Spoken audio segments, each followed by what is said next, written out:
সুপ্রিয় দর্শক, আমি আফজাল হোসেন স্বাগত জানাচ্ছি সম্পাদকীয়তে। কেউ কেউ অহেতুক ইস্যু তৈরি করে দেশে অস্থিরতা সৃষ্টির চেষ্টা করছে।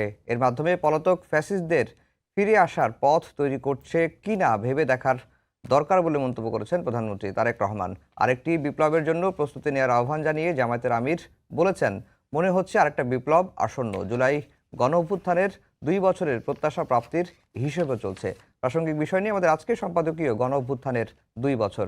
আর ইনি আলোচনার জন্য স্টুডিওতে উপস্থিত আছেন শহীদুল ইসলাম বাবুল, সংসদ সদস্য বিএনপি, অধ্যাপক ডক্টর আসিফ শাহান, শিক্ষক, ঢাকা বিশ্ববিদ্যালয়, এবং অ্যাডভোকেট শাহ মোহাম্মদ মাহফুজুল হক, সাবেক সভাপতি, ঢাকা বিশ্ববিদ্যালয় শাখা, বাংলাদেশ ইসলামী ছাত্র শিবির। দর্শক, আপনারাও এই আলোচনায় সরাসরি অংশ নিতে পারেন। অংশ নেওয়ার জন্য সরাসরি কল করতে হবে টেলিভিশনের পর্দায় দেখানো নম্বরে, এছাড়া ফেসবুকের মাধ্যমেও আপনাদের মতামত পাঠাতে পারেন। আলোচনা শুরুতেই জানিয়ে দিচ্ছি এখনকার প্রধান শিরোনাম। দুয়ার খুলল জুলাই স্মৃতি জাদুঘরের। ফ্যাসিস্টদের মুখোশ উন্মোচনের আশা প্রধানমন্ত্রীর। অহেতুক অস্থিরতা সৃষ্টির চেষ্টায় পলাতকদের ফেরার পথ তৈরির শঙ্কা। রাজনৈতিক নেতাদের কাছ থেকে বিশৃঙ্খলা কাম্য নয় বললেন রাষ্ট্রপতি। গণহত্যা নিয়ে অনুশোচনা নেই আওয়ামী লীগের। দলটি ফেরার চেষ্টা করলে প্রতিহতের হুঁশিয়ারি। অধিকার হরণ হলেই প্রতিরোধের হুঙ্কার জামায়াত আমিরের। নতুন কোনো ফ্যাসিবাদের উত্থান হতে না দেয়ার প্রত্যয় 11 দলের। দ্রুত জুলাই হত্যার বিচার দাবি। আমদানিকারক চক্রের কাছে 17 বছর নত ছিল দেশ। অপশাসনের কারণে ঝুঁকছে গ্যাস ও বিদ্যুৎ খাত বললেন বাণিজ্যমন্ত্রী। জ্বালানি সংকট নিরসনে ধৈর্য ধরার পরামর্শ।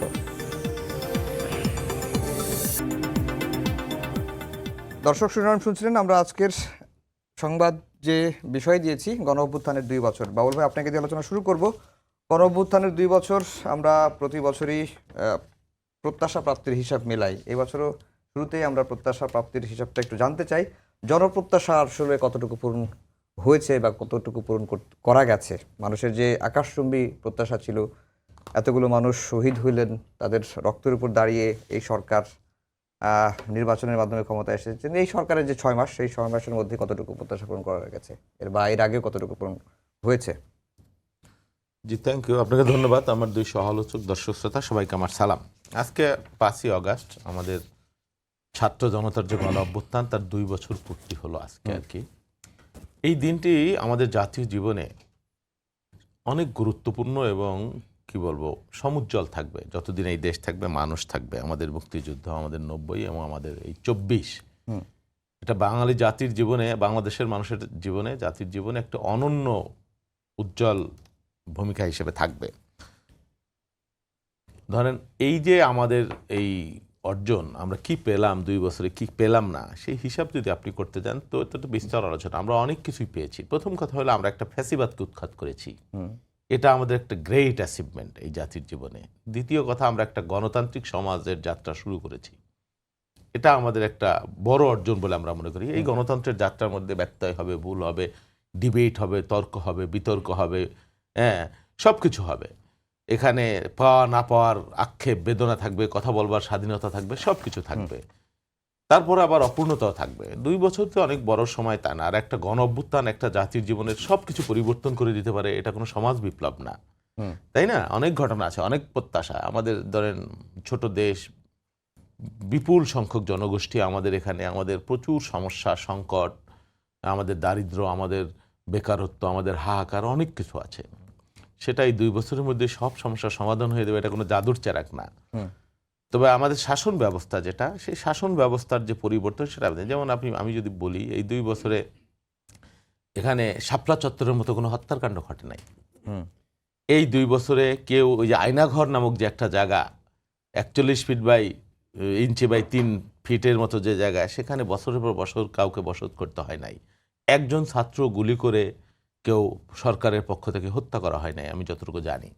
ভুল হতে পারে আমার। কেউ গুম হয় নাই, এক্সট্রা জুডিশিয়াল কিলিং হয় নাই, কোনো একটা গণমাধ্যম কোনো পত্রিকা বন্ধ করে দেয় নাই। হ্যাঁ, এই পরিবর্তনগুলো হয়েছে। কথা বলবার স্বাধীনতা আছে, তার মধ্যে ব্যত্যয় আছে, এর মধ্যে মারামারি হয়েছে, এর মধ্যে ত্রুটি বিচ্যুতিও হয়েছে, সরকারের ব্যর্থতা আছে, সফলতা আছে অনেকগুলা। জনবান্ধব কর্মসূচি আছে, সব কিছু আছে, সব মিলিয়ে আমাদের যাত্রা। হ্যাঁ, এখানে একটা পার্লামেন্ট হয়েছে, গণতান্ত্রিক পার্লামেন্ট, সেখানে বিতর্ক হচ্ছে, ডিবেট হচ্ছে, ওয়াকআউট হচ্ছে, হ্যাঁ, কথা হচ্ছে, সব হচ্ছে, সংসদ চমৎকার সংসদ চলছে। আমি বিশ্বাস করি এই ধারা যদি অব্যাহত থাকে, এই ভুল ত্রুটি বা সীমাবদ্ধতার মধ্য দিয়েই আমরা এগিয়ে যেতে পারবো। জি, অধ্যাপক ডক্টর আসিফ সাহান, 5 আগস্টের পরে আমরা দেখলাম যে জুলাই তো সবাইকে এক কাতারে এনেছিল, এবং এরপরেই দেখলাম যে রাজনৈতিক দলগুলো বা গণ অভ্যুত্থানের শক্তিগুলো বিভক্ত হয়ে পড়লো। এর মাঝে আরেকটা জিনিস আসলো যে জুলাইয়ের কৃতিত্ব দাবি করা বা জুলাইকে কুক্ষিগত করা হয়েছে, এরকম অভিযোগগুলো এসেছে। আসলে জুলাইকে কুক্ষিগত আসলে কারা করছে?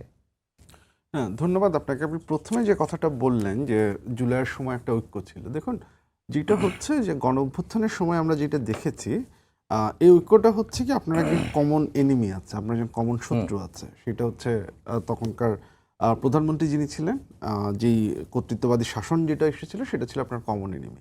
তো আপনি একটা কমন এনিমিকে উৎখাত করবার জন্য আপনারা সবাই মানে সকল রাজনৈতিক দল, শুধু রাজনৈতিক দলই তো না, এখানে হচ্ছে গিয়ে সিভিল সোসাইটি, শ্রেণী পেশার সকল মানুষ একসাথে হয়েছে।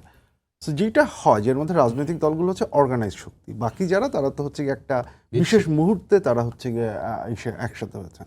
তো যখন এটা শেষ হয়ে গেল, যখন কমন এনিমি চলে গেল, তখন যাদের অর্গানাইজ করার সে ক্যাপাসিটি নেই, তারা এক জায়গায় একটু ধামাচাপা পড়ে গেলেন। আর যাদের অর্গানাইজ করার ক্যাপাসিটি আছে, পলিটিক্যাল পার্টিগুলো, তাদের যেহেতু কমন এনিমিটা ডিসঅ্যাপিয়ার করেছে, প্রত্যেকটা পলিটিক্যাল পার্টি তার যে নিজস্ব স্বার্থ, নিজস্ব ক্ষমতা আসে না, এটা কর্মসূচির কথা আমি বলছি না, আমি বলছি হচ্ছে কি এটা ইন্টারেস্ট, যেটা সেই ইন্টারেস্টটাকে প্রিজার্ভ করা।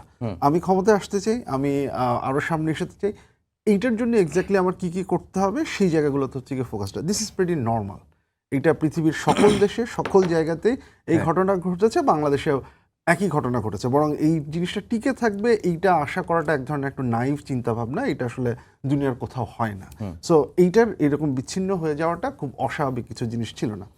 এখন তারপর আপনি যে কথাটা বললেন যে জুলাইয়ের কৃতিত্ব দাবি করা, আমরা বলি সবার, হ্যাঁ, কিন্তু যেটা হচ্ছে যেটা আমি বললাম যে পলিটিক্যাল পার্টিগুলো যখন তার নিজস্ব ইন্টারেস্ট যেটা সেটা প্রিজার্ভ করার জন্য বা সেই উদ্দেশ্যে যখন কাজ করলো, জুলাই তখন essentially becomes a tool for doing that. এবং এই ক্ষেত্রে এটা আপনি কোনো একক রাজনৈতিক দলকে যে হচ্ছে গিয়ে দাবি করবেন, আমার মনে হয় না যে সেটা পরিপূর্ণভাবে দাবি করাটা হচ্ছে গিয়ে ঠিক হবে। কারণ এখানে যে শুধুমাত্র জুলাইয়ের দখলদারিত্ব বা জুলাইকে দখল করার যে ব্যাপারটা শুধু যে এই বক্তব্য আসছে সেটা না, আবার হচ্ছে গিয়ে কেউ কেউ জুলাই ধারণ করেন না, এর বিপরীত বক্তব্যটাও তো চলে এসেছে। তো জুলাই আসলে হচ্ছে গিয়ে বেসিক্যালি আপনার একটা ইনস্ট্রুমেন্ট, যে ইনস্ট্রুমেন্টটা পলিটিক্যাল পার্টিগুলো কখনো ইউজ করেছে হচ্ছে গিয়ে তার যে স্বার্থ সেটাকে ব্যবহার করার জন্য। এগেইন আমার কথাটা শুনতে খারাপ লাগতে পারে, মনে হতে পারে যে হচ্ছে গিয়ে তাহলে কি পলিটিক্সে মোরাল বা কিছু নাই, আপনি এক একভাবে পলিটিক্সকে অ্যানালাইসিস করতে পারেন। At the end of the day প্রত্যেকটা পলিটিক্যাল পার্টি একটা রেশনাল অ্যাক্টর, সে তার ইউটিলিটি ম্যাক্সিমাইজ করার চেষ্টা করবে, তার সেই ইউটিলিটি ম্যাক্সিমাইজের জায়গায় জুলাই যেভাবে পড়ে সেইভাবে হচ্ছে গিয়ে সেটা করছে। আপনি যদি দেখেন এনসিপির জন্য জুলাই হচ্ছে বেসিক্যালি, সে তো বলছেই সে একটা মুভমেন্ট পার্টি, এই মুভমেন্ট থেকে উঠে আসা। সো জুলাই হচ্ছে তার অস্তিত্বের সাথে পরিপূর্ণভাবে জড়িত। সো সেই জায়গা থেকে জুলাইয়ের একটা ওনারশিপ দাবি করার একটা ব্যাপার তার আছে। আপনি যদি জামাত ইসলামের দিকে তাকান, তাহলে জামাত ইসলামকে আপনি দেখবেন যে 71 তার জন্য সবসময় একটা ডিফিকাল্ট সময়, এবং এইটার হচ্ছে কোনো ধরনের জাস্টিফিকেশন তার নাই। তো জামাতের দিক থেকে যেটা করার চেষ্টা হয়েছে যে আমি 24 দিয়ে এটাকে রিপ্লেস করতে পারি কিনা, বা 71 আমার যে ভূমিকা সেটাকে সরিয়ে রেখে 24-এর উপরে জোর দিলে সেটার হচ্ছে গিয়ে এক ধরনের কি বলবো আমি, যে অনুশোচনা বা ইসে হয় কিনা, সেই দিক থেকে এটাকে দখল করার একটা টেন্ডেন্সি এই জায়গাটাতে হচ্ছে গিয়েছিল। বিএনপির দিকে যদি তাকান, তাহলে বিএনপি হচ্ছে গিয়ে শুধুমাত্র ওই পার্টিকুলার পয়েন্টটা যদি তারা ধারণ করে, তাহলে তাদের যে 14-15 বছরের যে আন্দোলন সেটাকে হচ্ছে গিয়ে আবার তার হারিয়ে যাওয়ার একটা পসিবিলিটি থাকে। সো জুলাই তার কাছে গুরুত্বপূর্ণ, কিন্তু তার সাথে সাথে এই সংগ্রামের যে ব্যাপারটা সেইটাকে সে আরও বেশি হাইলাইট করবার হচ্ছে গিয়ে চেষ্টা করেছে as a result of that. এবং দেখুন এই প্রত্যেকটা, যেটা আমি বললাম যে প্রত্যেকটার পেছনে একটা ইন্টারেস্ট আছে। এনসিপির জন্য এটা তার অস্তিত্বের কোয়েশ্চেন, যে আমাদের জন্য এটা হচ্ছে গিয়ে তাকে একটা রিডেমশনের জায়গা ক্রিয়েট করার, বিএনপির জন্য এইটা হচ্ছে গিয়ে মুভমেন্টে তার ভূমিকা, কিন্তু একই সাথে সে যে সবচেয়ে বড় দল সেই জায়গাটা থেকে। সো আপনি যে বলছিলেন যে এই ব্যাপারটা কেন ঘটছে, এটা ঘটার মূল কারণটা হচ্ছে গিয়ে এই জায়গাটাতে যে ন্যাশনালি প্রত্যেকটা পলিটিক্যাল পার্টি তার অবস্থানটাকে আজকে স্বরাষ্ট্রমন্ত্রী একটা কথা বলেছেন যে জুলাই কার, এই বিতর্ক যদি আমরা করি তাহলে জুলাই হারিয়ে যাবে। এটা কি? এটা ঠিক, এটা হচ্ছে খুবই আদর্শিক একটা বক্তব্য। যদি এরকম আদর্শিক একটা বিশ্বে বা দেশে আমরা বসবাস করতাম তাহলে খুব ভালো হতো। অ্যান্ড যেটা আমি বললাম যে this is something we want, কিন্তু পলিটিক্সে হোয়াট উই ওয়ান্ট আর হচ্ছে গিয়ে স্ট্র্যাটেজিক্যালি আমি কি পজিশন নিব, দুইটার মধ্যে একটা সিগনিফিক্যান্ট ডিফারেন্স থাকে। সো আমার আদর্শ এটা হতে পারে, এবং ওনার পয়েন্টটা ভুল না। যদি হচ্ছে গিয়ে, কারণ এখানে আরেকটা বিপদ যেটা ঘটে, জুলাইয়ের ওনারশিপ নিয়ে আপনি যখন মারামারি করবেন তখন আপনি ফ্যাক্ট ডিস্টর্ট করবেন, আপনার তথ্যের ডিস্টর্শন হবে। তথ্যের যখন একবার ডিস্টর্শন শুরু হবে, ক্রেডিট ক্লেম করতে গেলে সেটা হবে, তখন বেসিক্যালি যেই রাজনৈতিক দলটা জুলাইকে কমপ্লিটলি অস্বীকার করে, এটা তার জন্য একটা অপরচুনিটি তৈরি করে। সে হচ্ছে ওই ডিস্টর্শনের সুযোগ দিয়ে তার যে রেসপন্সিবিলিটি সেটাকে সে ডিনাই করার জায়গায় হচ্ছে গিয়ে চলে যাবে, যেটা জুলাইকে স্বরাষ্ট্রমন্ত্রী যে কথাটা বলেছেন এক্স্যাক্টলি সেই ঘটনাটা ঘটবে। সো আদর্শিক জায়গা থেকে সেটা ঠিক আছে, বাট আনফর্চুনেটলি পলিটিক্স একটা প্র্যাকটিক্যাল গেম, সেখানে সবসময় এই কাজটা হয়তো হবে না। মাহফুজ ভাই, আজকে আপনাদের আমির বলেছেন যে পরিস্থিতি দেখে যা মনে হচ্ছে তাতে আরেকটি বিপ্লব আসন্ন। কি পরিস্থিতি দেখছেন আপনারা? জি, ধন্যবাদ আপনাকে। আপনার মাধ্যমে সময় টেলিভিশন সম্মানিত দর্শক শ্রোতা মণ্ডলী এবং সম্মানিত সহালোচক দয়, যে বিষয়টা বললেন, আসলে পরিস্থিতি তো আপনি দেখছেন, আমরা দেখছি সবাই, যে 5ই আগস্ট আজকে জুলাই বিপ্লব বা জুলাই অভ্যুত্থান, গণঅভ্যুত্থান যে নামে আমরা ডাকি, সেই জুলাই বিপ্লবের আজকে দ্বিতীয় বর্ষপূর্তি বা বার্ষিকী আমরা উদযাপন করতে যাচ্ছি। কিন্তু সে জায়গায় আমরা দেখতে পাচ্ছি যে আমাদের আজকে জাতীয়ভাবে এটা আমাদের একটা আনন্দের দিন বা সম্মানের, মর্যাদার, গৌরবের দিন।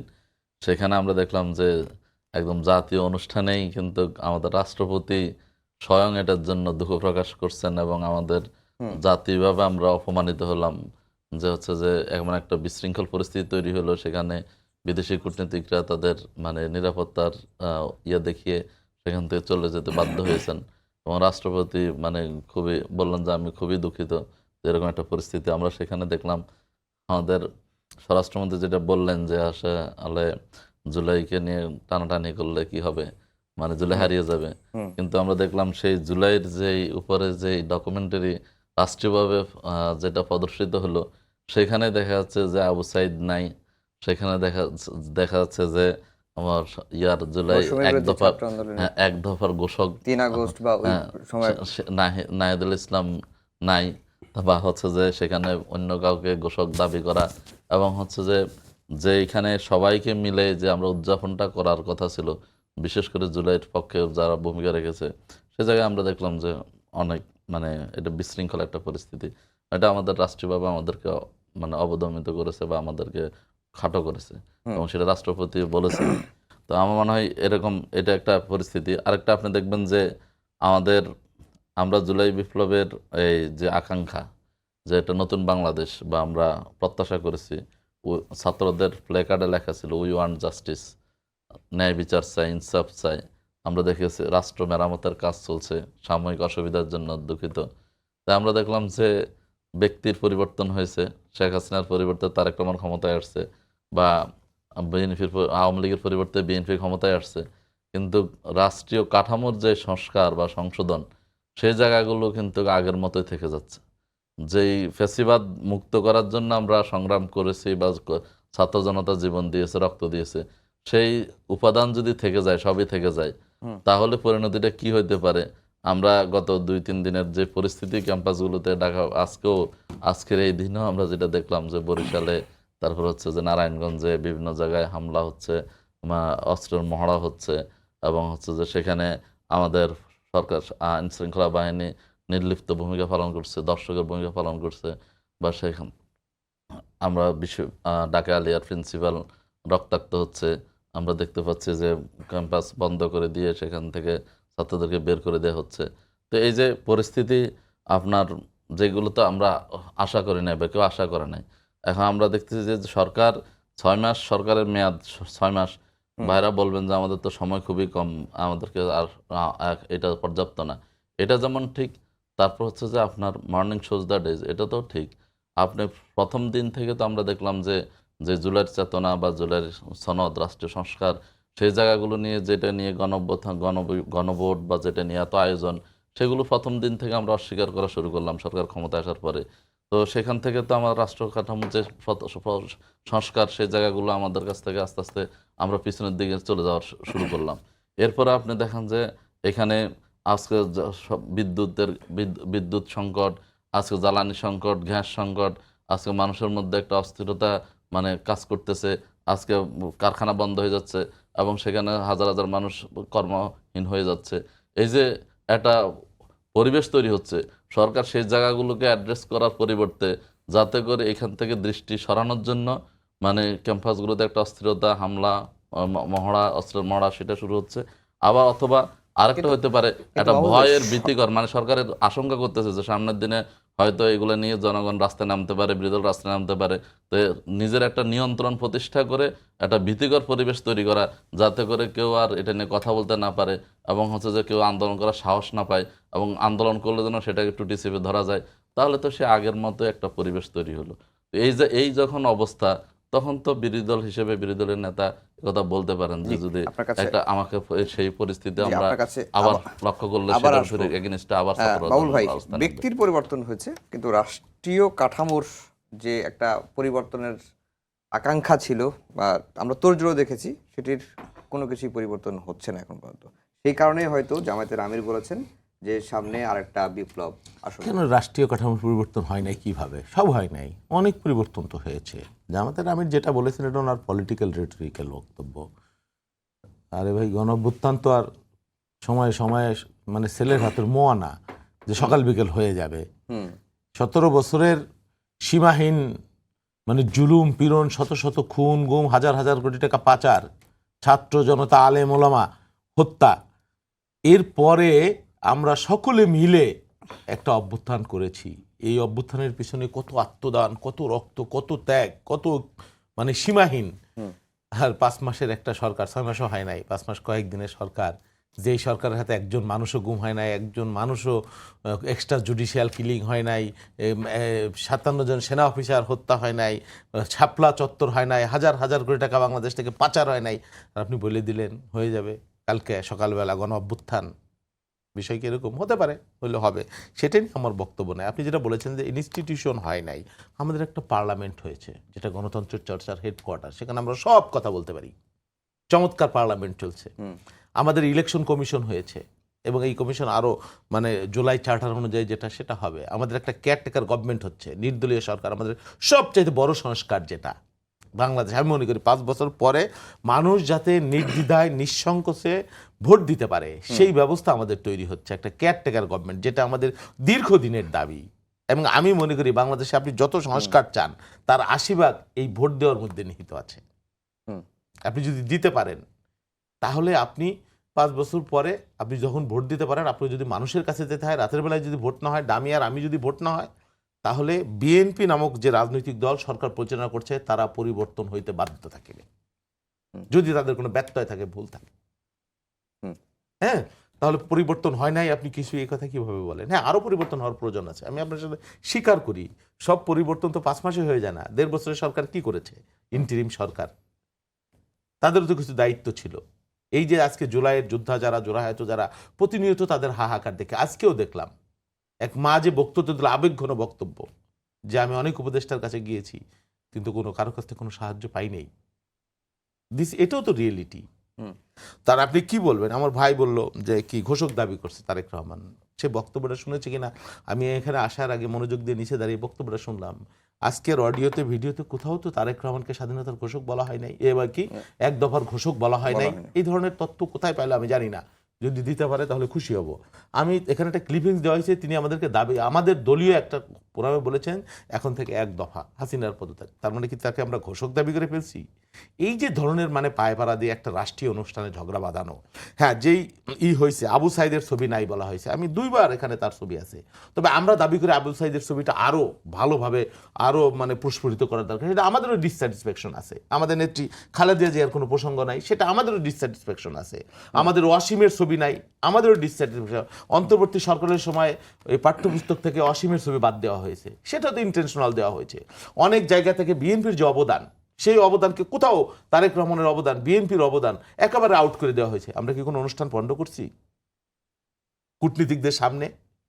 তখন সুতরাং যখন আমরা বলবো নিজেদের দায়টাও একটু দেখতে হবে, মানে নিজের দিকেও তাকাতে হবে, তাহলেই কিন্তু আমাদেরও ভুল হইতে পারে। আমরা সরকার পরিচালনা করছি, ভুল হলে আপনি ধরিয়ে দেন, কোনো অসুবিধা নাই।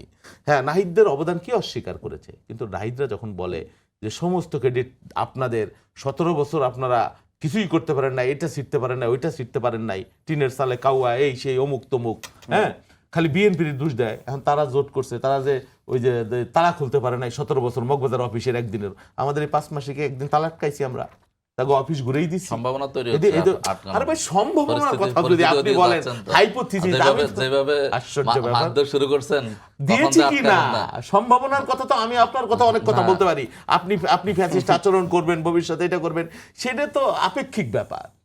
আপনি 5 মাস নিয়ে তো আমি কথা বলছি, 2 বছর নিয়ে কথা বলছি, আপনি এই ধরনের কথা বললে কেমনে লাভ হবে? তারপরে ধরেন এই যে বিদ্যুৎ, জ্বালানি, গ্যাস, হ্যাঁ, এটা নিয়ে আমাদেরও প্রবলেম হয়। আমি জনগণের প্রতিনিধি, আমার এলাকার থেকে মানুষ প্রশ্ন করে, আমি তো অস্বীকার করছি না, আমার বাড়িতে বাইরে থেকে খাবার আনতে হচ্ছে, এটা নিয়ে আমরা যে খুব খুশি, নট দ্যাট, কিন্তু এটা তো বিএনপির একার দায় না, এটা তো দীর্ঘদিনের পুরনো একটা ব্যাপার। তারপরে আপনার দেখেন যে জ্বালানির যে সোর্স, আপনার গ্যাসের, জ্বালানির, তেলের, হঠাৎ করে বিএনপি ক্ষমতা আসার কয়েকদিনের মধ্যে সেখানে একটা অস্থিরতা, একটা যুদ্ধ শুরু হয়ে গেছে।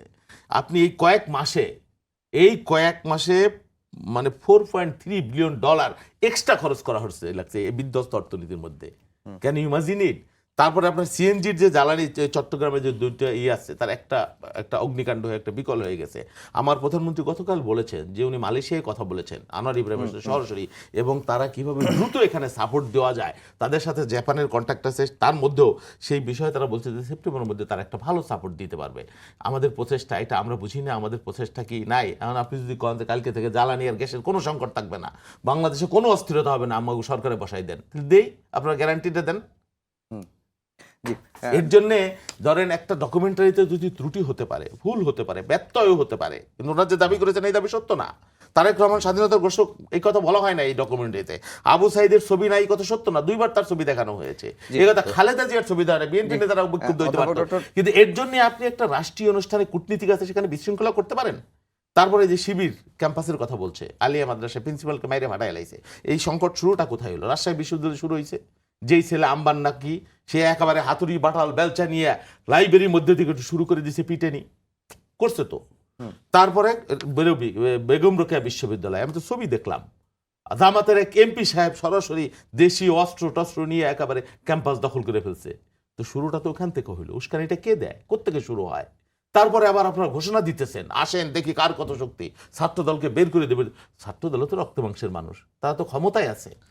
হ্যাঁ, আপনি যখন চ্যালেঞ্জ জানাবেন ছাত্রদলকে ক্যাম্পাস থেকে বের দেবে, তারা যদি রিয়েক্ট করে, তখন আবার আপনি ভিকটিম কার্ড খেলবেন, সহানুভূতি চাইবেন, এটা আবার কেমন কথা? বাবুল ভাই, আপনার কাছে আবার আসবো। ডক্টর আসিফ সাহান, যেই প্রসঙ্গটা মাহফুজ ভাই বলছিলেন যে ক্যাম্পাসগুলোর অস্থিরতা, আজকে প্রধানমন্ত্রী এটি নিয়ে কথা বলেছেন। তিনি বলেছেন যে দেশে অস্থিরতা সৃষ্টি। না, এর মধ্যে একটা ভালো খবর দেই এক সেকেন্ডে। বেগম রোকেয়া আজকে দেখলাম আবার শিবির আর ছাত্রদল একসাথে চমৎকার ভাবে তারা প্রোগ্রাম করছে।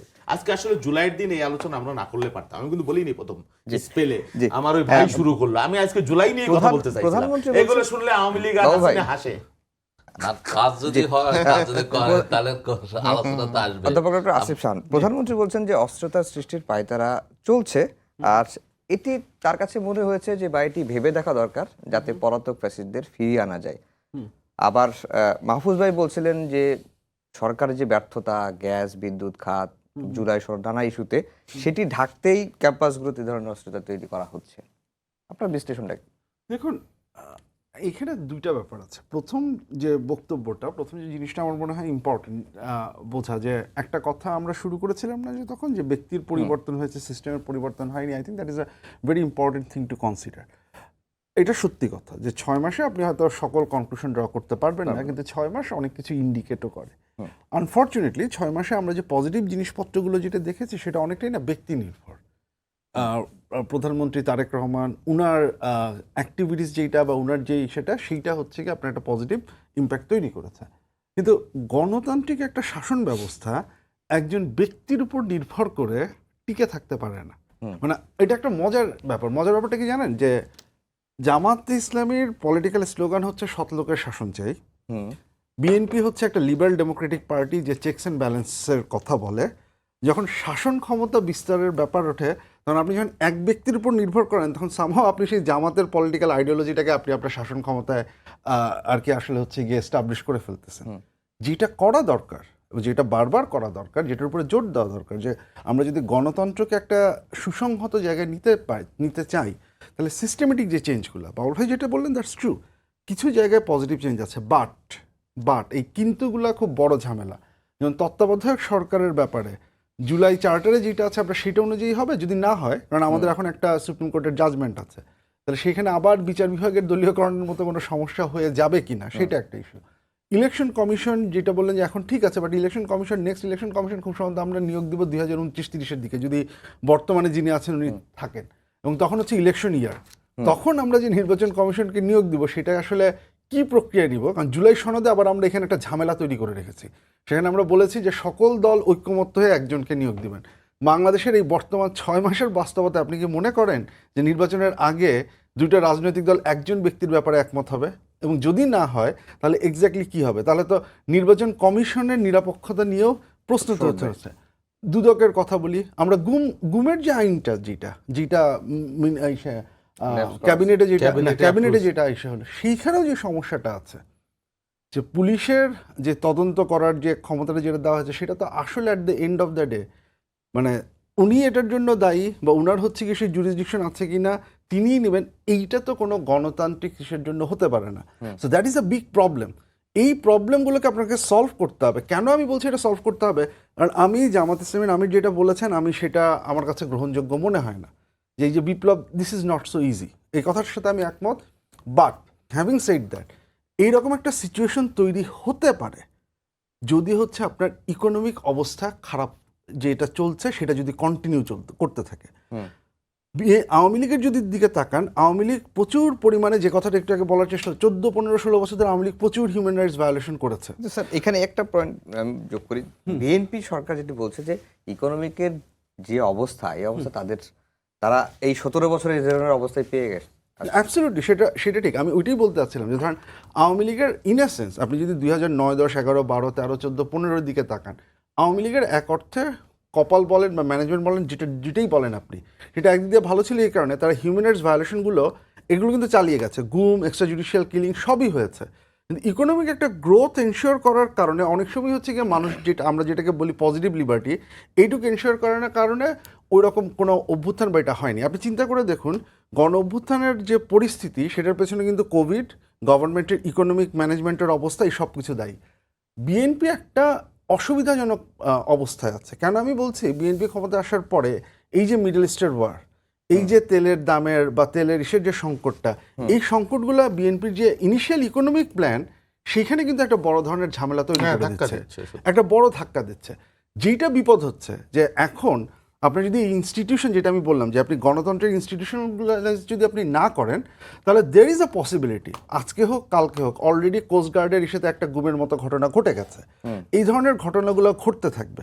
এর সাথে সাথে যদি ইকোনমিক এই ক্রাইসিসগুলো আমরা তেল গ্যাসের ইস্যে দেখছি, যদি এরপরে এমপ্লয়মেন্ট জেনারেশনে ঝামেলা চলতে থাকে, যদি ইকোনমিক ডাউনটার্ন আরও কন্টিনিউ করে, তখন কিন্তু সিচুয়েশনটা, এই যে যেটা বললাম যে ইনস্টিটিউশনগুলোর অ্যাবিলিটি আপনি স্ট্রেংথেন করছেন না, on the other hand economic ক্রাইসিসেও হচ্ছে গিয়ে মানুষজন পড়ছেন, তখন এই সরকার, সেটা হয়তো 6 মাসে হবে না, কিন্তু একটা বড় ধরনের ক্রাইসিসের মধ্য দিয়ে সরকারকে কিন্তু তখন যেতে হবে। সো ওই প্ল্যানটা, যে আপনার ইকোনমিক প্ল্যানগুলোকে বাস্তবায়নের জন্য আপনার গণতান্ত্রিক প্রতিষ্ঠানগুলোকে আপনি কিভাবে সাজাবেন, এই জায়গাটায় আমি বিএনপির একটা বড় ধরনের মনে হয় যে বিএনপি আসলে পুরনো রাষ্ট্র কাঠামোকেই ধরে রাখতে চাই বা খানিকটা।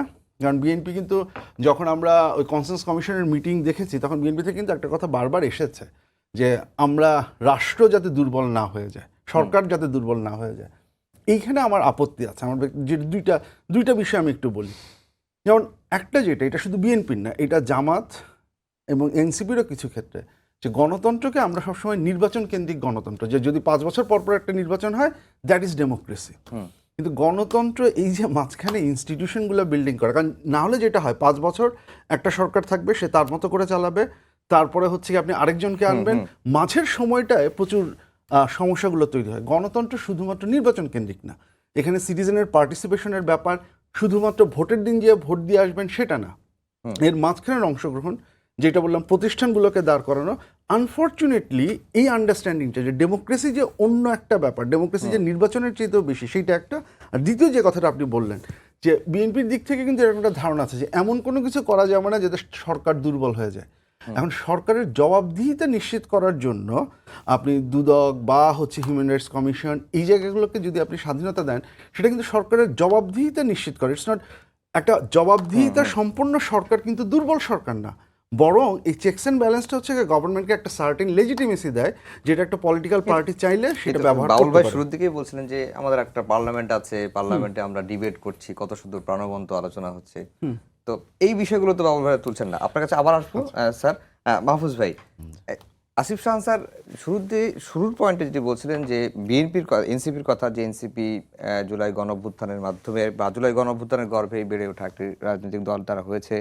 বিএনপি তারা চাচ্ছে যে ২৪কেও ধারণ করতে এবং ১৭ বছরে তাদের যে নির্যাতন নিপীড়ন সেটিকেও তারা সামনে আনতে চান। কিন্তু আপনাদের বিষয়ে ৫ আগস্টের পর থেকেই যেটি বলা হচ্ছে বা বিএনপি থেকে শুরু করে অনেকেই অভিযোগ করেন যে ২৪কে দিয়ে ৭১কে রিপ্লেস করার চেষ্টা করেন। জি, এটা আসলে মানে ২৪কে দিয়ে ৭১কে রিপ্লেস করার কোনো সুযোগ আছে বলে আমি মনে করি না, এবং এটা সম্ভবও না। ৭১ আমাদের মহান স্বাধীনতা বা আমরা যে স্বাধীনতা অর্জন করেছি, এটা আমাদের জন্য বিশাল একটা জাতি হিসেবে প্রতিষ্ঠিত হওয়া, এটা অনেক বড় অর্জন। এখন আপনি ২৪ আবার এইটাকে ৭১কে আমরা অবশ্যই সর্বোচ্চ সম্মান দিতে হবে, মর্যাদা দিতে হবে, কিন্তু ২৪কে আমি খাটো করার কোনো সুযোগ আছে কিনা? ২৪-এ আমার স্বাধীনতা যে পর্যায়ে চলে গেছে, আধিপত্যবাদের রাহুর গ্রাসে আমরা যেভাবে পড়ে গেছি, আমার দেশে কি হবে না হবে সেটা যেন এক দিল্লি থেকে ঠিক করে দেওয়া হয়। আমার এখানে কোন দল রাজনীতি করবে করবে না, কে নির্বাচনে যাবে যাবে না, সেটা যখন আরেক দেশের সে ঠিক করে দেয়, তখন তো সেটাকে আপনি স্বাধীনতা বলতে পারেন কিনা বা স্বাধীনতার কোন পর্যায়ে পড়ে, সেই স্বাধীনতা আমাদের ছিল কিনা। তো সেখান থেকে যেন যে আমরা দ্বিতীয়বার যে আবার মুক্তি পেলাম, আমরা যে অর্জন আধিপত্যবাদের রাহুর গ্রাস থেকে মুক্তি পেলাম, বা এক ব্যক্তির যে স্বৈরতন্ত্র বা ফেসিবাদ থেকে মুক্তি পেলাম, আজকে আমরা যে কথা বলতে পারতেছি, আজকে ৭১কে আমরা ৭১ যে কারণে হয়েছে যে পাকিস্তানিরা আমাদের ভোটের অধিকারকে মর্যাদা দেয় নাই, মানে আমাদের জনগণ ভোট দিয়েছে, তারা সেটার আলোকে ক্ষমতা হস্তান্তর করে নাই, সেজন্য তো আমরা মুক্তিযুদ্ধে গেলাম, মুক্তিযুদ্ধ করলাম। তো সেই গণতন্ত্রকে প্রথম হত্যা করলো কে? শেখ মুজিবুর রহমান এসে হত্যা করলো, শেখ মুজিবুর রহমান এসে বাকশাল কায়েম করলো, সব দল নিষিদ্ধ করলো। তারপর যে মানুষের মানবিক যে মানবাধিকার যেগুলো ছিল, সে আমাদের সংবিধানের সেই অধিকারগুলো খর্ব করলো। তারপর যে আপনার পত্রিকা বন্ধ করে দিল। তারপর সুপ্রিম কোর্টের বিচারক নিয়োগ এবং সবকিছু তার নিয়ন্ত্রণে নিয়ে আসলো। এরপর যে সংসদের আইন পাশ হওয়ার পরে সেটাও রাষ্ট্রপতির অধীনে নিয়ে আসলো সংসদটাকে। তো সব কিছু কুক্ষিগত করার তাহলে হত্যাত্যাগ করলেন তো তিনি। এরপর যে আওয়ামী লীগ আসে কি করলো? আওয়ামী লীগ আসে তো এই শেখ হাসিনার ১৭ বছরে কি হলো? যে গণতন্ত্রের এই যে উন্নয়নের কথা বলে গণতন্ত্রকে যেভাবে ছিনিয়ে নেওয়া হলো, যে যে আপনার ভোটের অধিকার নাই, ভোট আপনি দেন কি না দেন সেটা দিনের ভোট রাতে বা মানে যে কোনোভাবে একটা তামসার নির্বাচন, কুকুর বিড়াল শুয়ে আছে, তো সেই যে এটাকে দিয়ে যে ইয়াকে জায়েজ করার চেষ্টা করা হলো, তো সেগুলোকে তো তারা হত্যা করেছে। তো এখন আমরা মনে করি এই কথাটা আমরা বলি না, এই কথাটা বেশি বলে যারা যে ২৪কে অস্বীকার করতে চায়। তারা বলতে চায় যে ২৪-এর আলোচনাটা বেশি হলে, ২৪কে বেশি হাইলাইট করা হলে তাহলে ৭১ অবদমিত হবে। ৭১ অবদমিত হওয়ার মতো কিছু না। ৭১ আমাদের জাতির জন্য একটা শ্রেষ্ঠ অর্জন, গৌরবের বিষয়। কিন্তু ২৪ও আমাদের জন্য যে একটা গৌরবের, আমাদের যে একটা মর্যাদার, বা আমরা যে একটা দ্বিতীয়বার আমরা যে আধিপত্যবাদের হাত থেকে মুক্তি পেলাম, আমরা যে গণতন্ত্রের শাসন ব্যবস্থা আবার ফিরে আসলাম, ফেসিবাদকে যে আমরা বিদায় করতে পারলাম, আমাদের আয়নাঘর গুম খুন বা যে মানুষের যে জীবনের বেঁচে থাকার যে অধিকার, স্বাভাবিক মৃত্যুর যে গ্যারান্টি, সেটা যে আমাদের ছিল না, সেখান থেকে আমরা মুক্তি পেলাম, সেটাকে যারা অস্বীকার করতে চায়, ২৪-এ কিছুই হয় নাই, কয়জন মারা গেছে, এই পুলিশ মারা গেছে, এ মারা গেছে, সে মারা গেছে বলে যারা ২৪কে যারা অবনমিত করতে চায়, অপমান করতে চায়, তারা এই কথাটা বেশি বলে। আসলে এটা কোনোটাকে অবনমিত করা বা খাটো করার কোনো কিছু নাই। দুইটা এগুলো আমাদের জাতির জীবনের জন্য অবশ্যই গুরুত্বপূর্ণ, সেগুলো যার যেটা প্রাপ্য সেটাকে সেই জায়গায় রেখে মর্যাদা দিতে হবে, এবং এটাই আমাদের জন্য উচিত। আর আমি কি একটু বলতে পারবো যে এখানে আমি বিএনপির ব্যাপারে যে বিষয়টা বললাম, বিএনপি শুরুর থেকে ধরেন এই যে 2 বছর সরকার নির্বাচন অন্তর্বর্তীকালীন সরকার ছিল, সেখানে একটা বড় সময় গিয়েছে সংস্কারের জন্য আলোচনায়। সংস্কার কমিশন করা হয়েছে 6টা, তারপর সংস্কার কমিশন নিয়ে আসে ঐক্যমত্য কমিশন করা হয়েছে, সেখানে মিটিংয়ের পর মিটিং করা হয়েছে, করা হয়েছে, জুলাই সনদ হয়েছে, স্বাক্ষর করছি, আমরা কি কি সংস্কার চাই সেগুলো আমরা লিখছি, আমরা এরপরে গণভোটের জন্য প্রচারণা চালিয়েছি। কিন্তু সে জায়গা থেকে এসে অপ্রয়োজনীয়ভাবে আমার কাছে মনে হয়েছে শুরু থেকে একটা বিতর্ক এই যে সংস্কারের ব্যাপারে। আপনার আওয়ামী লীগের একটা বড়, যদি আপনি লিমিটেশনের কথা বলেন, আওয়ামী লীগ উন্নয়ন করেছে, উন্নয়ন হয়েছে, কিন্তু হচ্ছে যে এই যে এক ব্যক্তির হাতে সকল ক্ষমতা, সব কিছুর জন্য শেখ হাসিনার দিকে তাকায় থাকতে হয়। শেখ হাসিনা যেটা বলে সেটাই আইন, শেখ হাসিনা যেটা বলে সেটাই বাস্তবায়ন। শেখ হাসিনা কারো জীবন ফিরিয়ে দেয়, কারো জীবন নিয়ে নেয়। এই যে ওয়ান ম্যান শো, সেই জায়গাটা, এই যে এই ক্ষমতার যে ভারসাম্যহীনতা, সেই জায়গাটা যদি থেকে যায়, এখন আমরা দেখতেছি এই প্রবণতা, তারেক রহমানই সব, তারেক রহমান সাইকেলে চড়ে না, তারেক রহমান হচ্ছে ট্রাক চালায়, তারেক রহমান হচ্ছে যে জি, মাহমুদ ভাই, ইয়াতে আপনার কথা- প্রোটেকশন ছাড়া চলে। এরশাদ কিন্তু সাইকেল চালাইতো, কি জন্য চালাইতো? বলতো যে এটা হচ্ছে যে জ্বালানি সংকট দূর করার জন্য, এরশাদ হচ্ছে যে জি, খরচ মাহমুদ ভাই, সাশ্রয় করার জন্য। আপনার কথা- তা এখন আপনি যদি ইনস্টিটিউশন, আপনি যদি কথা স্যার আমি যেটা বলছেন, আপনার কথা বুঝতে আপনি পেরেছি। যদি দুদক, আপনার যদি দন্তহীন বাগে থেকে যায়, সরকারি দলের কোনো তদন্ত করতে না পারে, আপনার যদি নির্বাচন আপনি যদি সুপ্রিম কোর্ট সচিবালয় বিলুপ্ত করেন, বিচারকরা যদি স্বাধীনভাবে বিচার করতে না পারে, আপনি যদি নির্বাচন কমিশনে আপনার নির্বাচন ভাই বললেন যে নির্বাচন কমিশন শক্তিশালী হবে, নির্বাচন কমিশনে যদি আপনি আপনার নির্বাচন পরিচালনা কমিটির একজনকে নিয়ে এখানে অতিরিক্ত সচিব বানায় দেন, তাহলে নির্বাচন কিরকম হবে, এগুলো নিয়ে তো মানুষের মধ্যে আশঙ্কা তৈরি আপনার হচ্ছে। কাছে আবার আসবো বাবুল ভাই, যেটি আসিফ শাহ স্যারও বলছিলেন যে পরিবর্তন হয়েছে, কিন্তু এই পরিবর্তনটা হয়েছে আসলে ব্যক্তি কেন্দ্রিক। কিছুদিন আগে বিএনপির মহাসচিবও বলছিলেন অনেকটা আক্ষেপ করে যে সমাজ বদলায়নি, কেউই বদলায়নি, শুধুমাত্র প্রধানমন্ত্রী শুনেন, ছাড়া। সমাজটা তো একটা বিস্তৃত অ্যাঙ্গেল। এই সমাজের সংস্কার পরিবর্তন রাজা রামমোহন রায় থেকে শুরু করে হাজী শরীয়তুল্লাহ থেকে শুরু করে না, নবাব তিনি আব্দুল লতিফ ঘুষ থেকে দুর্নীতির শুরু করে কথাও বলেছেন। যুগে যুগে কালে কালে ঘুষ দুর্নীতি পুলিশের তো ব্রিটিশ আমলেও শুরু ছিল, নতুন তো না, কোতল। এই ঘুষ দুর্নীতি কে বন্ধ করতে পেরেছে? আপনারা যদি কাল বসায় দিয়ে আপনিও পারবেন না, এটা রাতারাতি। তবে এটা একটা আশঙ্কা, মানে আশার কথা, যে যিনি টপম্যান বা প্রথম ব্যক্তি সরকারের, তিনি যে পরিবর্তন হয়েছেন, তিনি যে ঘুম থেকে ওইটা তাহাজ্জুদ পড়ে গালাগালি শুরু করেন না জামাত ইসলামের নামে, বিএনপির নামে বা অমুকের নামে, আওয়ামী লীগের নামে, এটা তো একটা ইতিবাচক পরিবর্তন। আমি মনে করি উপর থেকে যদি শুরু হয়, গ্রাজুয়ালি তার প্রভাব কিছু না কিছু হলেও পড়ে। এখন মন্ত্রীরা প্রোটোকল ছাড়া চলেন, এটা একটা সাশ্রয় করবার জন্য। কারণ এটাকে যদি এর সাথে তুলনা করেন, আমার কিছু বলার এখন নাই। আমরা দেখি যে রাজনৈতিক সচিব নিয়োগ করা হচ্ছে জনগণের আহা। টাকায়, তো সেগুলো সাশ্রয় আচ্ছা, হচ্ছে না, আচ্ছা, আচ্ছা। অপচয় হচ্ছে। আপনি বলেছেন তো ভাই, জি, না। একটু একটু নর্মসটা ঠিক রাখেন দয়া করে। তো যাই হোক, উনি যেটা বলেছেন, এরশাদ সাহেব সাইকেলে চড়তো, এরশাদের সাথে একটা গণতান্ত্রিক সরকারের প্রধানকে উনি মিলিয়ে ফেলছেন, খুবই দুর্ভাগ্যজনক। হ্যাঁ, তারেক রহমান, মানে এরশাদের কেলেঙ্কারি বা এরশাদের রাতের ভোট, সেই ভোটে এরশাদের সাথে ওনাদের কিছু খাতির টাতির ছিল। ওই যে শাহান ভাই যেটা বললো যে 24 আর 71, এই দুই আলোচক যেটা বললো, হ্যাঁ, এই জায়গায় অনেকের একটা অস্বস্তির জায়গা আছে। যেমন 71 জামাত ইসলামের জন্য একটা মারাত্মক অস্বস্তির জায়গা। হ্যাঁ, কারণ তারা এই স্বাধীনতার বিরোধিতা করেছিল দলীয়ভাবে, সেটা ভুল কি ঠিক সেটা অন্য ব্যাপার, বা তাদের নামে কেউ কেউ রাজাকার আলবদরের অভিযোগও দেয়। সেই জন্য 71-এর প্রসঙ্গ যখন আসে তখন তারা বিব্রত বোধ করে, কিন্তু বিএনপি বিব্রত বোধ করে না 71-কে নিয়ে। কারণ আমার দলের তখন না থাকলেও আমার দলের যিনি ফাউন্ডার, তিনি একজন স্বাধীনতার ঘোষক এবং রণাঙ্গনের যোদ্ধা। আমরা সবসময়ই দেখেন, এই আওয়ামী লীগ মুক্তিযুদ্ধকে নিয়ে বাণিজ্য করতে করতে আপনি যত অন্যায়ের কথা বলতেন আওয়ামী লীগের অপকর্মৃত, এটা মুক্তিযুদ্ধের চেতনা বিরোধী, এটাকে মুক্তিযুদ্ধের চেতনা দিয়ে তারা রাষ্ট্রীয় করতে, এগুলো করতে করতে করতে করতে দেশ ছাড়ে পালানো লাগছে তাদেরকে। হ্যাঁ, আবার ধরেন এই 90, আমাদের ধরেন 90 আমরা, এটা জাতীয় পার্টির জন্য তো বটেই, জাতীয় পার্টির বিরুদ্ধে, বরং এই 90-এর সাথে সময় 86 সালের নির্বাচনে জামাত এবং আওয়ামী লীগ এবং বিএনপি কন্ট্যাক্ট হইলো যে কেউ নির্বাচনে যাবে না, গেলে জাতীয় বেঈমান হবে। জামাত আর জাতীয় পার্টি যায় 86 সালে সেই নির্বাচনে বৈধতাটা দিল, যে কারণে তারা 4 বছরের বেশি এক্সটেন্ড করলো। হ্যাঁ, এই জাতীয় পার্টি, বিএনপি দেয়নি, এবং বিএনপি 90-এর যে ভূমিকা সেটা অবিচ্ছিন্ন, এবং বেগম খালেদা জিয়ার আপসী ননমনীয় ভূমিকা, ডাকসুর নেতৃত্বে তৎকালীন সময়ে মূলত এই গণ আন্দোলনটা হয়েছে, সেখানে বিএনপির উজ্জ্বল ভূমিকা, সেটাকেও বিএনপি পুঁজি করে নাই, বাণিজ্য করে নাই। আর 24-এও বিএনপির অসংখ্য শহীদ, অসংখ্য আত্মত্যাগ। অনেকে বলে 1 মাসের আন্দোলন, এটা ভুল, এটা অন্যায়, অবিচার। 1 মাসে কখনো কোনো আন্দোলন হয় না, এটা দীর্ঘদিনের আন্দোলন পরিক্রমা। আস্তে আস্তে ওই যে বলেছে পার্থ যেটা বলেছেন যে আমরা 17 বছরে 300 রান করেছিলাম, আর আপনি লাস্ট 1 ওভারে 6 ওভারে 18 রান করেছেন। প্রত্যেকেরই অবদান আছে এই দীর্ঘদিনের। বিষয়টা তো এরকম না আপেল গাছ লাগাইছি, হ্যাঁ 3 মাসের মধ্যে ফল দিয়ে দিছে, বা সবজি গাছ লাগাইছি, ধরলো, খাইলাম, ভক্ষণ করলাম। বিষয়টা এটা একটা দীর্ঘ আন্দোলন। এই প্রসঙ্গে আমাদের শিক্ষক প্রফেসর এমাজউদ্দিন স্যার একটা চমৎকার কথা বলেছিলেন আমাকে ওনার মৃত্যুর আগে, যে আমি স্যারকেই বললাম, স্যার কিভাবে মানে কি হবে? বললো, বাবা আমি রাষ্ট্রবিজ্ঞান 50 বছর পড়িয়েছি, আমি রাষ্ট্রবিজ্ঞানের ছাত্র, তোমরা হতাশ হও না, এই রিজিম থাকবে না, এই আওয়ামী লীগ টিকবে না। তা আমি ওনাকে প্রশ্ন করেছিলাম, আর একটা টক শোতে আমি বলেছি, স্যার কিভাবে থাকবে না আপনি বলেন? বলে, দেখবা যে কোনো স্পার্কিং এর মধ্য থেকেই এটা একটা প্রশীভূত হয়ে যাবে, হ্যাঁ যে কোনোভাবেই হবে। তো কিভাবে হবে আমি জানি না, বাট হবে, তুমি শিওর থাক, আমি না দেখতে পারি, তুমি দেখবা।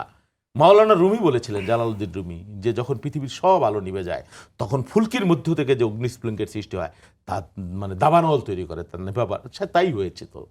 তো সেই জন্য এই যে 24-এর কথা আসে, 24ও বিএনপি পণ্য করতে চায় না, পুঁজি করতে চায় না, বা 24 নিয়েও বিএনপির অস্বস্তি নাই, 90 নিয়েও বিএনপির অস্বস্তি নাই, 71 নিয়েও অস্বস্তি নাই।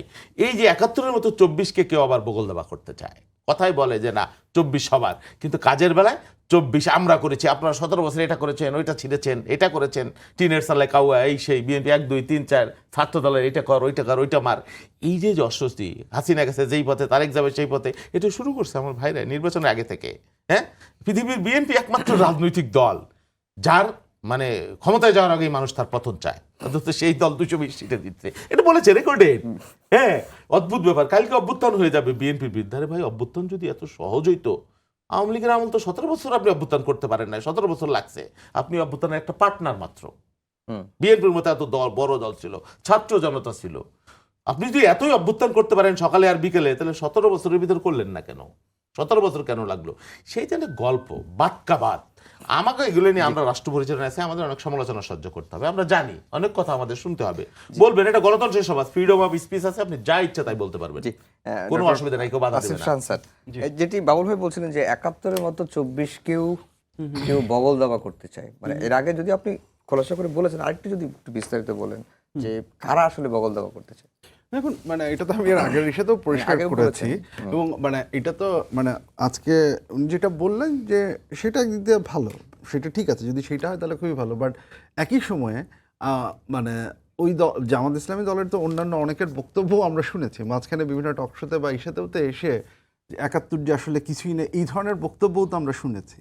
এগুলো তো প্রচণ্ড সমস্যামূলক, এবং 71 যেটা হচ্ছে কি আমাদের পরিচয়ের মূল জায়গা যেটা, সেইখানে আঘাত করাটা তো একটা বড় ধরনের সমস্যা, এবং যেইটা এই জায়গাটাতে খুব খুব ইম্পর্টেন্ট।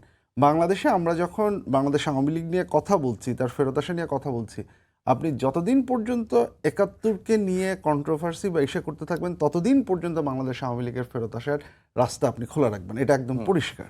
এই ব্যাপারে আমার মনে হয় না যে কারোরই কোনো ইস্যু থাকা উচিত। সো এই ধরনের বক্তব্য এইটা।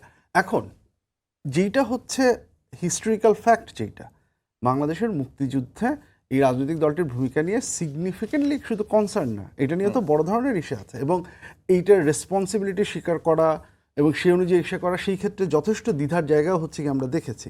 যেটা আমি বলেছি, এটা তো শুধু আমার বক্তব্য না, এটা খুব সম্ভবত মাহফুজ আলমও একবার আমার সাথে বলেছিলেন, যে কাফফারা শব্দটা বোধহয় উনি ব্যবহার করেছিলেন, এবং সে যেটা করেছিলেন।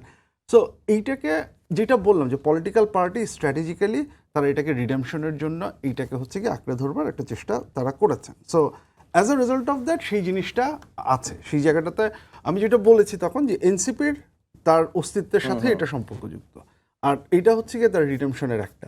বিএনপি হচ্ছে এই জায়গায় সবচাইতে সুবিধাজনক অবস্থানে, যে কথাটা উনি বললেন দ্যাটস ট্রু। 71 তারা এটার একটা অংশ এখনো, মানে শুধু যে বিএনপির যে ফাউন্ডার তিনি তা না, বিএনপির অন্যান্য আরও যারা ছিলেন যে তারাও এটার সাথে জড়িত। 90 they are one of the biggest partner, এবং সেটার একটা ফল তো 91 নির্বাচনে দে গট ইট। 24-এও তারা একটা পার্টনার। সো বিএনপি হচ্ছে এখানে সবচেয়ে সুবিধাজনক অবস্থায়। সো যেটা বললাম সেটা আপনি আবার এক্সপ্লেন করতে এবং পারবেন। এটা আমি 10 সেকেন্ড, বিএনপির কিন্তু কোনো কলঙ্কজনক ভূমিকা নাই গণহত্যা বা গণতন্ত্র বিরোধী ভয়ঙ্কর ভূমিকার। জি মাহফুজ ভাই, প্রশ্ন করব না, আপনি রিপ্লাই সরি সরি না না না ঠিক আছে। বিএনপির কলঙ্কজনক অধ্যায় হচ্ছে যে বিএনপি সবসময় সুবিধাভোগী দল, যে যে কোনো পরিবর্তনের পরে ওনারা ক্ষমতায় আসে, আর ক্ষমতায় এসে জনগণের যে প্রত্যাশার জায়গাগুলো ওগুলোকে ধ্বংস করে। যেমন ত্রিদলীয় যে রূপরেখা হয়েছিল রাষ্ট্র সংস্কারের, সেটাকে বিএনপি 91 ক্ষমতাতে এসে সেটাকে ধ্বংস করছে এবং সেই 96 যেই তত্ত্বাবধায়কের জন্য অনেক খুব ইয়া নিলেন ইয়ার সাথে এরশাদের বিরুদ্ধে আন্দোলন করছেন করছেন, সেই যখন ক্ষমতায় আসলেন তখন ওনারা তত্ত্বাবধায়ক ছিলেন না। তখন পাগল এবং শিশু ছাড়া কেউ নিরপেক্ষ হইতে পারে না, তখন ওনাদের আর তত্ত্বাবধায়ক দরকার নাই। শেষ পর্যন্ত তত্ত্বাবধায়ক দিলেন, কিন্তু তার মধ্যে আরেকটা ওই যে একদলীয় নির্বাচন করলেন 96-তে আইসা 15 ফেব্রুয়ারি, এবং সেটা হচ্ছে বিএনপির জীবনের একটা কালো অধ্যায়। এবং এরকম হিসাব করলে আরো অনেকগুলো অধ্যায় আসবে। 86 নিয়ে উনি অনেক কথা বললেন, 86-তে জামাত খুব অপরাধ করে ফেলছে, কিন্তু 88-তে জামাত যে ওখান থেকে পদত্যাগ করে এসে সংসদে রাজপথে ভূমিকা নিলেন এবং সেটার জন্য যে এরশাদ যে তার থেকে সরে আসতে বাধ্য হলো, সেটার জন্য কৃতিত্ব দিবেন না। আবার 91-তে আমাদেরকে নিঃস্বার্থ সমর্থন দিয়ে সরকার গঠন করার সুযোগ দিল, সেগুলোর জন্য উনি কৃতিত্ব দিবেন না, এটা স্বাভাবিক। আরেকটা ইস্যু আমি একটু সংক্ষেপে বলতে চাই, না আমি একটু সংক্ষেপে বলতে চাই, রাজা মানে 71 সবকিছুতে মানে আলোচনা টেনে নিয়ে আসলে জামাত ইস্যুতে 71 মানে খাঁচ কাটা যেখান থেকে যায় সেখান থেকে সে খাঁচ কাটাতে 71-এ ফেলাইতে হবে। তো 71 নিয়ে যদি আমি আপনাদের সুন্দর সংক্ষিপ্তভাবে একটা বলি, 71 নিয়ে বিএনপিরও খুব বেশি কিছু বলার নাই, কারণ হচ্ছে বিএনপির জন্ম হয় না ওই সময়। জিয়াউর রহমানকে দিয়ে সব জাস্টিফাই করতে পারবেন না। প্রধানমন্ত্রী বানাইছেন কারে ওই সময় শাহজিজকে, সে রাজাকার সর্দার, সে জেল খাট, তার সাজা হয়েছে, জামাতের নেতাদের ওই সময় সাজা হয় নাই। এবং হচ্ছে যে মশিউর রহমান জাদু মিয়াকে বিএনপির তা কাদের দুইজনকে দুই পাশে বসা নিয়ে দল গঠন করছেন এবং যাদেরকে মন্ত্রী বানাইছে তাদের মধ্যে অধিকাংশ রাজাকার, এমপি বানাইছেন রাজাকার। এরপর হচ্ছে যে আপনি আসেন, এই যে আওয়ামী লীগ বলতে পারো বা জামাতের আপনি দিয়ে দেন সব দায়। 71-এর যুদ্ধটা শুধু জামাতের বিরুদ্ধে হয়েছে, মানে ভাবটা এরকম।